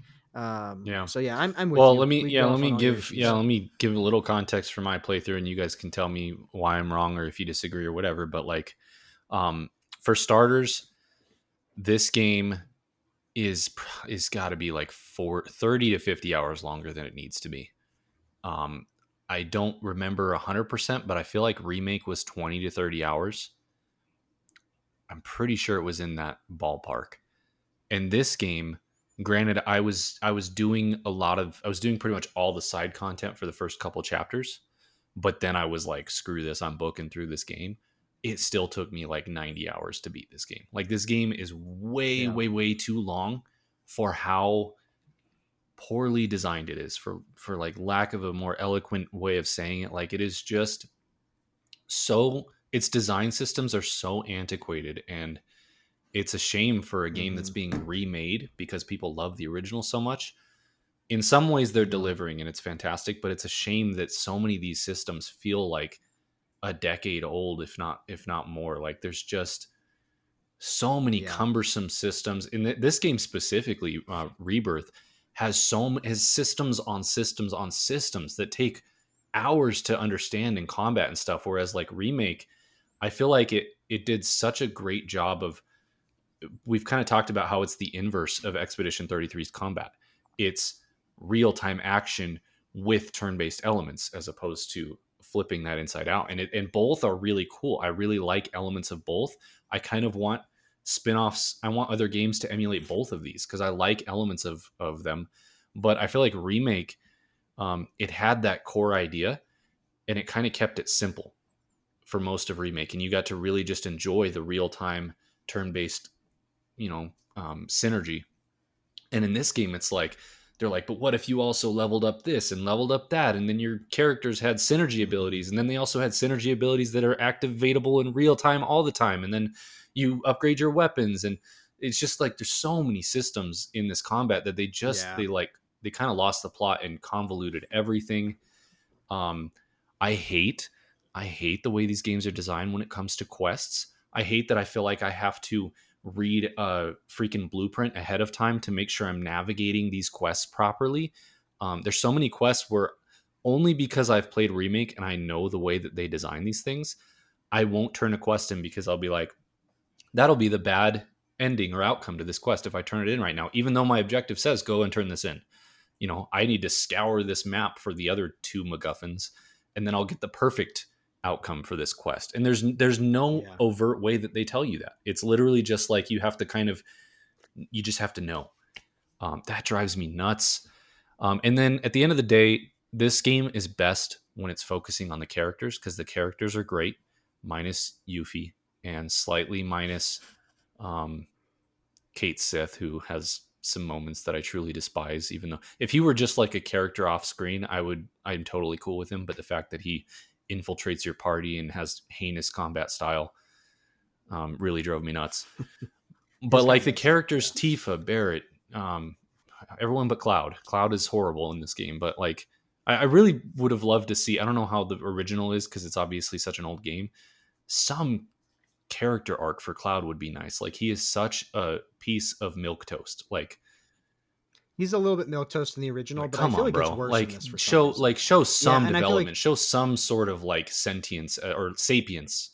some sort of emotion and not just like kind of Yeah, quiet it's hard to irritation watch these at characters everything. like I Tifa agree and with that. Aerith and Barrett bounce off of Cloud. Cloud looks visually Yeah. cool, but that's it. And it's kind of like I wish they had made him more interesting because Yeah. And in, Tifa, Aerith, they're Barrett, so all good. so And in cool. remake, Cloud didn't bother me as much, Yeah. but now you're with him for 80 hours and he doesn't really change in 80 hours of everything happening and all these characters, all their background stories. Cloud is just like blank slate the entire time, and it's really grating. Anyways, I was saying this game is good when it's focusing on the characters and when it's focusing on main story plot points. The problem is that is legitimately like 20% of this game, and that's even when when mainlining it. Like when I got 40% of the way through this game, they force you to do a lot of there are extraneous so stuff. many mainline quests and chapters that should be side quests. Like literally the entire Kate Sith chapter, which most people hate because I went to Reddit to commiserate with the internet. Kate Sith's chapter is like, it's hours. It took me 2 nights, like a night and a half to get through this chapter. The Kate Sith section was the combat. I purged it from the my combat memory. is so bad with him, and then he has the dumbest brain dead puzzles where you have to waddle around and pick up boxes and throw boxes on things. Like it feels like a phone game thing. The boss. And it wouldn't always pick up the right box, or like it was hard to set it in the right place. I forget exactly what it was, but I remember dealing with the boxes, like even if you knew what to do with it, it wouldn't respond the way you were trying to. It was so bad. And then at the end of the day, this chapter as well was the most, like, I can't remember off the top of my head why we were doing this or what we were doing and where and why. But like at the end of the chapter, it was kind of like that was a waste of time. Let's go back to the main story. And it's like, yeah, there was no point to what we just did. Like it didn't bear any fruit. Yeah. And it was just like, there's so many chapters in this game where we're going somewhere and I'm like, why are we going here? And there's not really a good reason. It's just kind of where the team is going and we're going to go to this new area. And it's like, there's so much of that it's just at any given time, I'm like, I don't really know what the plot point is right now. And then 20 hours later, we'd get to a main plot point. I'm like, oh, this is really cool. Like when the City of Ancients or whatever it's called, like when that forms and you go to that area finally in the end game, you're like, oh, this is, now we getting somewhere. Like this is interesting. And then to fast forward to the ending, I had fun. It was visually cool. Everyone on God's Green Earth knows that Aerith dies in the original. Even if you didn't play it, it's pretty hard to escape that knowledge. Yeah, it's kind of like Darth Vader. Yeah, exactly. And so it's like, what are they going to do? Is Tifa going to die? Is Aerith still going to die? Like, what's going to happen? And I was so unsatisfied by the ending of this game where they just kind of, like, that's my both happened at the same time, but neither happened. They both happened, but neither. It's like pick a lane, bro. And maybe they will in the third game, and we'll understand it all better. But as a middle game, man, this feels like the most middle butt game that was ever made. Where it's just like nothing. Just write an email. Like, why did we have this 80-hour game? Based on a lot of the things they failed to do, my confidence level that they can deliver on this kind of like cop out of a ending is frustrating, because that was one of the most devastating moments to like an 11-year-old kid when you see Aerith get killed by Sephiroth. Even knowing it's coming, the emotional impact of, she's just so sweet and gentle, and she represents like nature and everything. She's the positive energy to the crew the entire time. That's why she's my favorite just kept that character. Yeah. That's why everyone knows it's going to happen. And maybe there are other ways you could make the story fresh, even related to that. But like that moment is so pivotal that them changing that, I was like, I guess they could kill Tifa, but that doesn't hit the same way thematically with what the story is. I wanted a decision. I wanted something. I wanted a decision would have been better. Tell me a story. I just wish they had keep that. That's part of the story. I thought it would have been fascinating if everyone remake this game and everyone goes, oh, Aerith can live. and then Aerith still dies no matter what you do. And a lot of people would have been pissed Yeah. off and would have hated that, but it would have been a story. It would have been a decision. Yeah. And this just felt like you're like, oh, she's saved. Oh, she's dead. Oh, I don't know what's happening. I don't understand. And now I'm going to wait 5 to 7 years to figure out if you know what's happening. Like, Yeah. ugh. And I'm not confident they have a good unlike answer. Expedition 33, where you're like, oh, whatever you do, I'm scared, but I trust you. You nailed every aspect of writing. You know what you're doing. With Final Fantasy, I'm like, I don't know if you're about to pull a Lost and like, oh, this was all a dream, and Cloud wakes up next to Zack and they're all best friends, and I don't know what's happening. I feel like the good storytelling, the good writing for Final Fantasy VII was done 3 decades ago. And a lot of the changes they're making to try and feels make like they're like making stuff up. They're making stuff up as which they I go. don't think is the case, because if they wanted to do this, I feel like they had an end goal in mind. But you know what? We've seen Star Wars not have an end goal. We've seen big projects not have an end goal in mind, and man, does it. They might have an end goal. I just don't. I'm feeling like I don't like it, and it's kind of the Kingdom Hearts approach where it gets overly complicated, and it's like I would rather them keep the simpler version of the story that's really impactful. Kingdom Hearts is fun and cool for what it is, but you do not. If you go into that for the story, you are a sadist. Yeah, so I think they have a vision for Final Fantasy VII's ending for this remake trilogy, but I feel like I would rather they tell the original story really effectively with amazing gameplay and graphics and just in the modern day and age technology versus them trying to put their mark on it. And that's what it feels like. They're trying to be like, well, we're dealing with destiny and futures, and this is not the same game. Like that's not what I want out of a remake, like, and not in the way they're doing it. Like, I don't want these fundamental changes that kind of betray what the story is. So maybe, hey, they could surprise us and maybe they do something really cool. I'm definitely like, I would say there's a 40% chance that they have a third game. They have a plot and a story written that makes the middle game feel better in the long run.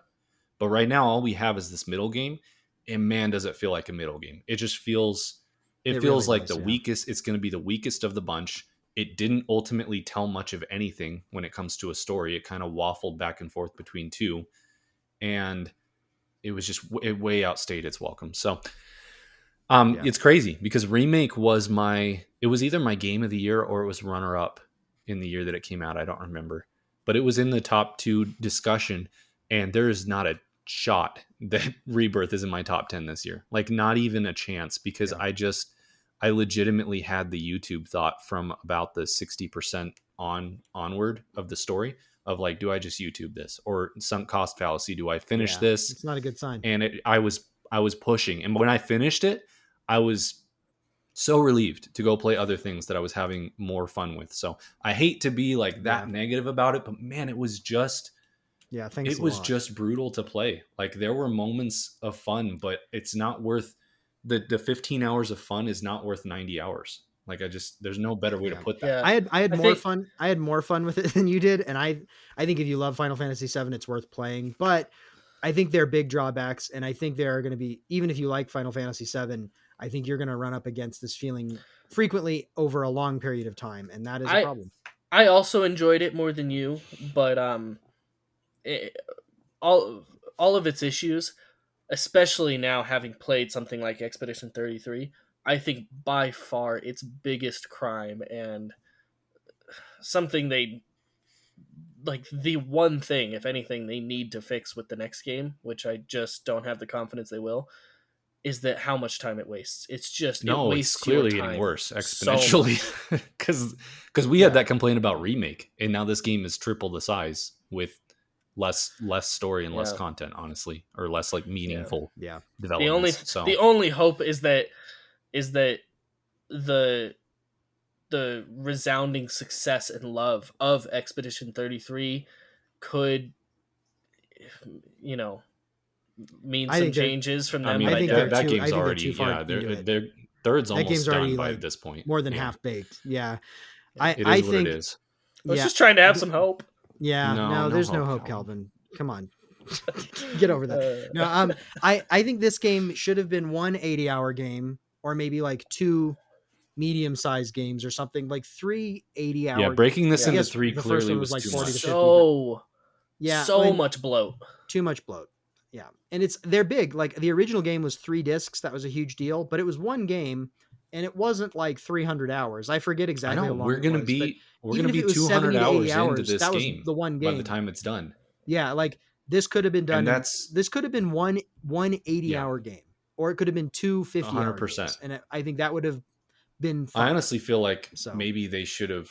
or 3 30-hour games, like Yeah, honestly, I'm fine with 3 30-hour games. If I'm fine you with the 3 literally parts if if I you got make it. a Yeah. director's cut where they cut Rebirth down to 25 hours, I would be so much less negative on this game. It is just so much time. Yeah. And so it's a bummer because I never played the original. My introduction was the remake and I was so on board. I was like there's some complaints, but this combat is new, it's innovative. These characters I'm endeared towards, this story, this world is interesting. I was like I'm so stoked to be on board for this journey, this remake journey. And after Rebirth, I'm like I don't know if I can play the third game. Like that was kind of painful and felt like a chore. And it Yeah. sucks now because we're 2 games in, and again, a little bit of sunk cost fallacy where it's like I am attached to these characters. I am interested in the story. I want to see this through to the end and see how it ends, but I don't know if I have a third game in me. I do. Did you I'm gonna feel play that the way third. after you played it? No. Not necessarily after I finished it, but even I think But after your dark I think whisperings, Levi. I think even Yeah. separate from your negativity surrounding it, I think I would have very much been looking at it from a different light after Expedition 33. Because Expedition 33 for me is like Expedition 33 is to me a showcase of what Final Fantasy VII could have been in so many ways and should be. It's what it was in the 90s, And like it's like this is the level. And I'm like this is what this game could be and should be. Ultimately, and what it makes down all to, of the flaws of Rebirth. Ultimately, what it comes down to is that much quality. worse. Because I spent 60 hours in Expedition 33, not too far off from Rebirth, but those hours flew by because the side content doesn't feel like side content. Everything is quality. It never wastes none of it was every bloat. dialogue with a character felt genuine, authentic, well written. And then you go to Final Fantasy VII, and yes, I understand it's goofier, it's campier, and that can be great in moments. But the writing, by and large, is just not good. Like something can be goofy and campy and still well written, and I feel like the majority of the time these characters are just not. And maybe that's just because it's more anime, and maybe that's just not my style. But like it just doesn't. A lot of things don't feel authentic to the characters or the plot, and it just feels it's too goofy all the Agreed. time. And then combine that with like the game systems and the mini games, some of which were fun, but a lot of them were not. And it's just like I enjoyed all the side content and mini games in Expedition 33. If it's good, it's good. That's all that If it's good, you'll enjoy 80 Agreed. hours. So before we close out, I will say if you're listening to this, I'm obviously very negative on it. You can share your thoughts on why you loved or didn't love the game. I did love Queen's Blood. I thought Queen's Blood was fun. Every time I got to an area, I loved the little cruise thing where you play the tournament. I looked forward to all the Queen's Blood content. I actually really enjoyed that side portion of the game. And then aside from that, best part of the game is the I'm spacing the name of it now. The Golden Saucer. So good. So Disney World. Like the they design brought that of it. And the thing is, they brought it to like characters, too. the tone of this world and these characters fit so well in a Disney World environment. Like they were meant to be in more of a Disney World, like it's a fake world environment. Everyone's just having fun. Like everything's cohesive when it comes to the Golden Saucer, where it kind of feels a little less cohesive when you're getting into the really serious world ending stuff, So the Golden Saucer just had fun mini games, and I liked. I didn't like that I had to read a report to figure out how to get the date with Aerith, but I really loved the Golden Saucer. Like that was the highlight of the game for me, for sure. So same. So you went on a date with Aerith. Calvin, who did you pick for a date, or did you went with get the Barrett. wrong person? Go ahead. Well, Red 13. You can. I mean, I think you can get he's got anyone. a I rugged. know. Yeah, you can. Yeah, it's not a. Um, I don't think it's a full date with no, anyone. No, it's just a friendship date. I got Tifa, and that was my choice. Same. Yeah, as a Aerith is cute too. But You I was guys are like, so all right, basic. Tifa. Tifa's Basic. always. Am I basic? Tifa's a little or am boring to I? me. I'm gonna get roasted in these comments where we have no You're comments. gonna get roasted. I will say from a dramatic story perspective, I feel like Aerith is a more interesting like romance because of her past and like the stuff with Yeah. her connection And with you know what? Cloud. I will say, But I always loved not to get Tifa. too into the weeds, but I did watch. I've seen, or I may have done I went back and redid the date with Tifa is the last thing I did or whatever.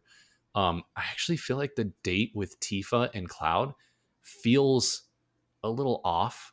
It doesn't feel, it feels a little toxic. Their vibe feels a little toxic to me.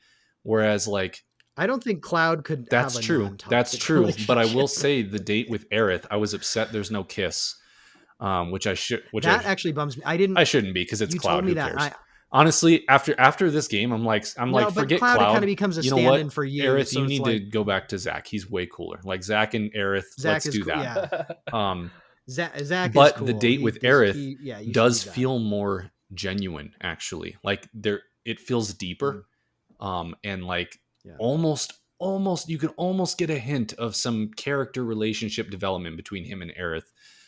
If anything could exist in Cloud's empty brain, but Yeah. those will be my final words, I guess. Final words for Final Fantasy. Gosh, VII man, it was Rebirth. so, I did not anticipate this game just beating me I up. knew you were going to struggle with it, but I think it was harder on you than expected. And not to blame Expedition 33, but it's kind of sucks. The timing was particularly bad because, like I said, playing Expedition 33, I think, altered my opinion of Rebirth retrospectively. Yeah. But playing them like essentially back to back is brutal. Well, the thing is, though, I don't think I don't think my opinion would have added moved those issues either way. It wouldn't have moved the needle either way, because when I started Final Fantasy VII Rebirth, the tonal change and the campiness and the just the overall tone was actually refreshing. It was kind of nice coming off of Expedition 33, you're in this like pit of despair, like what can I play, And so jumping into something similar but different, same but different, it being much goofier, kind of was like, oh, this is refreshing. Yeah. It's a nice change of pace from Expedition 33, but that just quickly was gone. Yeah. So yeah. Yep. All right, let's do some. We got a little time before we hit 2 hours here. Let's do some quick. What else did you play, Zach? Anything Just of note? A couple of shout outs. I played half of Doom: The Dark Ages. I liked it. It was fun. If you liked the previous the other half with it, I was in like. I don't think you were in like briefly. I liked it. He's like, it was fun. Real convincing. I was in like. I was in like with it. No, I liked it. I like those games. They're very arcadey. It's mindless, kind of mindless. I played the first like hour. Feels and I was just like, eh. Yeah, it's nothing mind blowing. I might have finished it if there haven't been so many other amazing things, but there's a certain simplicity and like visceral old school arcadiness to it that I find comforting. Yeah. And this one is not as good as the previous one, in my opinion, or the previous two even. But it's still cool. And then you get further in, there's some really, really neat set pieces and creatures. It's a fun enough time, but it's not like anything life-changing. And then I'll just do my other shout outs real quick. I shout them out. I played Metroid Prime Remaster. It was the thing I played on my Switch 2. So I bought a brand new Switch 2 console. A Switch 2 console. Remastered Switch 2 console to play a remastered GameCube version game of a GameCube game. And that's Did you mostly beat it? what I had used my Switch for. I did. What are your thoughts? I fell off of Metroid Prime Remastered, but I do want to get back to it. I really enjoyed it, but also the FOV I think was messing with me and making me a little motion sick, so I stopped. That'll make it tough. I think it's good. It feels a little dated, but it holds up fairly well at the same time. I think it's a classic for a reason. It is. I do remember when I popped into it when it came out on the Switch back back a couple years It ago. looks pretty good. It looked and ran and played really well to the point where like It I don't does. know how far into the game I got. I got to like the snow area, maybe a little bit past the snow area. Decently Is that far. halfway? Is it Yeah. 60%? 60-ish Okay, percent maybe. I got pretty far into it, and I was I Halfway. was Yeah. shocked at how well it holds up. Like it It holds up well. 90% of the way feels like a modern game still. I think with the Yeah. remaster. And through the end is pretty good. The last boss is somewhat challenging and cool and fun. Although there are a couple of moments where it feels just a teeny bit dated in some ways, but it's good. I love Metroid Prime. I think it's a great game. The remaster looks really good, and Did it I make was you captivated. I played more all the way through it. excited for 4? Mm-hmm. Yeah, I mean, I've always loved Metroid Prime, so it got me a little bit hyped. That's partly why I did it too. I was like, one, my other shout out was Mario Kart World, which we can talk about in another podcast. I was kind of a little disappointed by it, but I wasn't playing much Mario Kart World, and I was like, I want to use my Switch too because it's brand new. So I was like, I should just bust out the remastered, and I'm glad I did because it got me hyped for the new one. I love the original Metroid Prime. It was fun to play.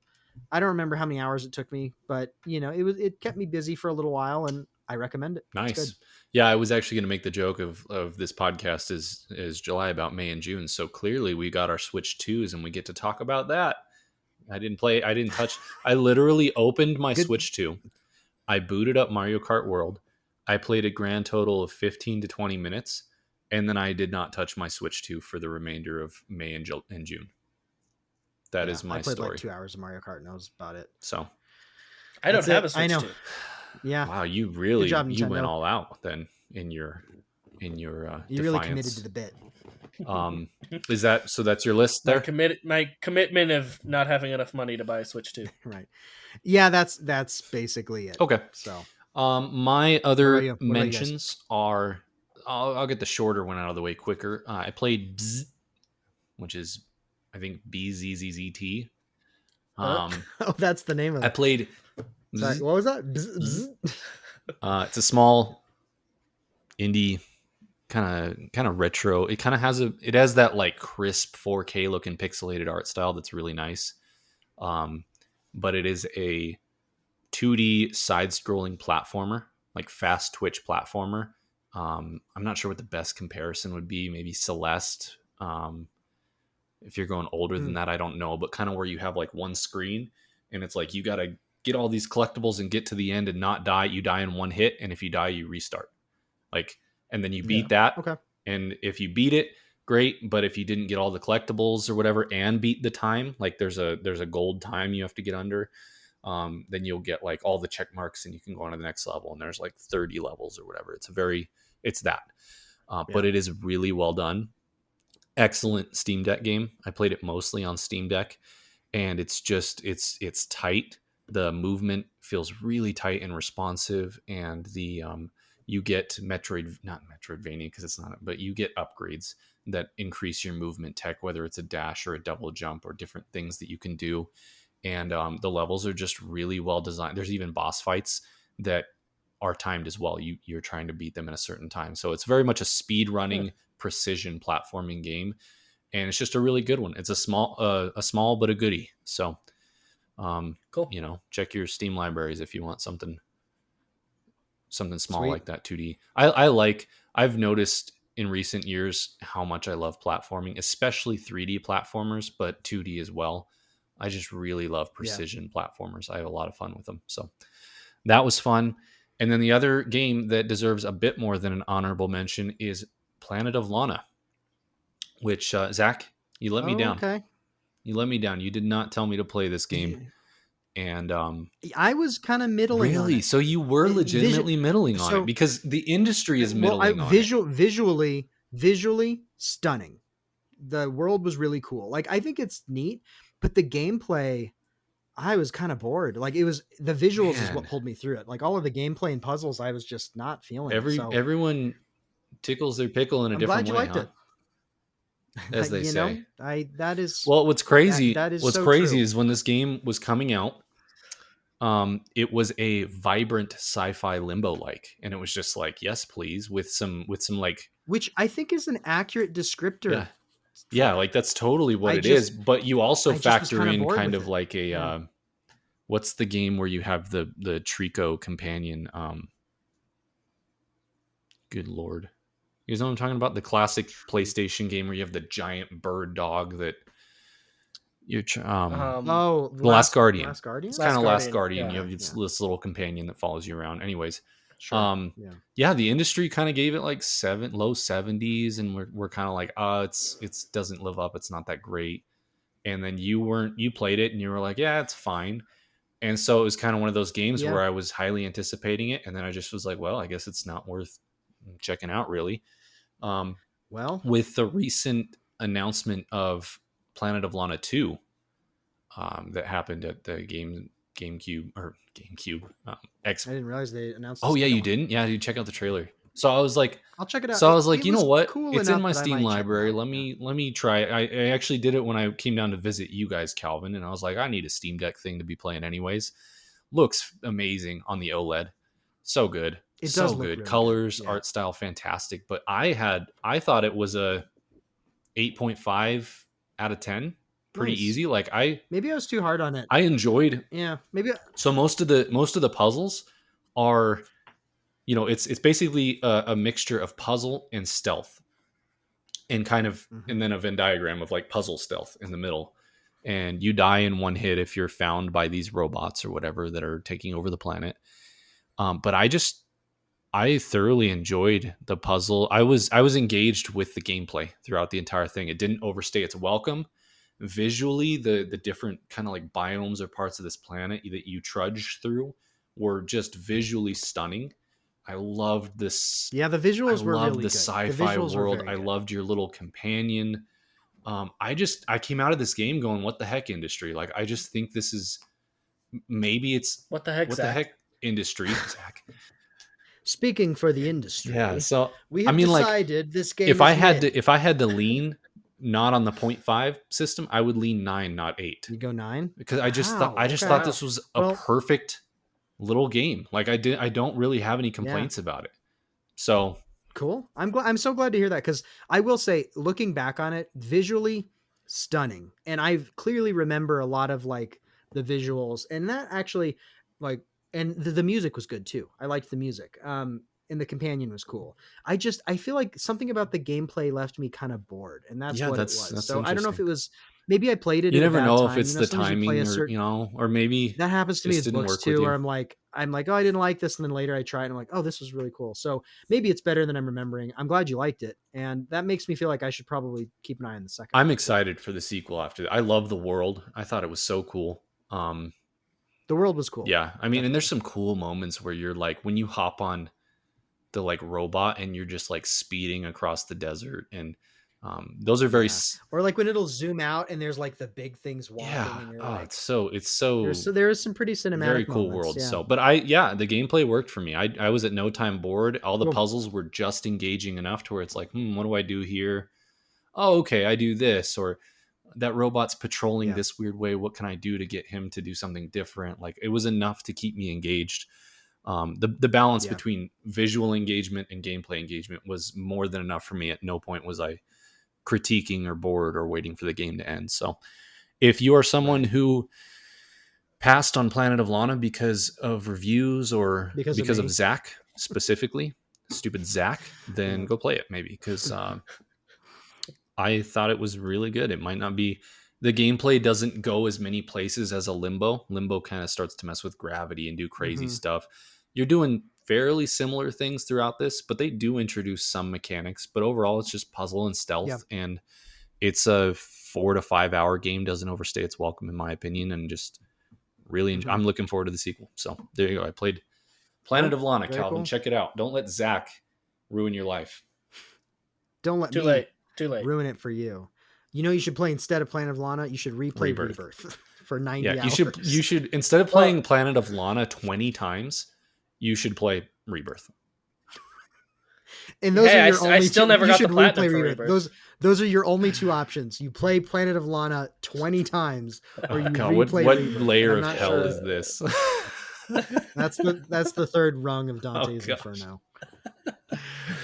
Oh man, well, good stuff. It's good that we finally we sat down, we gathered around the round table and talked about July about May and June. May and June. And I'm looking. The clarity of our podcast. The clarity is something really to what behold. is keeping our viewership afloat, I think. Yeah, It's not the quality. Our term viewership for the one returning viewer who's not Calvin. Yes. We chose clarity over quantity and quality. So did we choose clarity though? I think we I don't think we chose clarity. Well, ironically, three. we chose clarity, which means we have none of them. So go us. So that'll wrap it up. I'm really looking forward to July. We'll be doing July here soon. We'll be doing August about July real soon. Any minute. And July's a good month to tease the audience. July's cooking up some real good stuff. So yeah. Let's just say July was. I regret this joke already. Oh gosh, you tried to abandon that so quick. You went in with Let's so just much say confidence. July is. I did. Never mind. I'm retiring from podcasting. I was gonna say bananas. Oh wow, way to really. I should have bailed. Oh man, you should have committed. Well, you should did. have committed is what you should have done there. I should have doubled down. That was rough. You went in so hot and abandoned so quick. This video just shuts off. Oh well. I'm cutting off. As the Japanese would say, please look forward to it. We will be back. That is a threat. Yeah. Thanks for joining us. This is a long one, but we had a lot to catch up on. So we will. Please look forward to it. We'll catch you in the next one.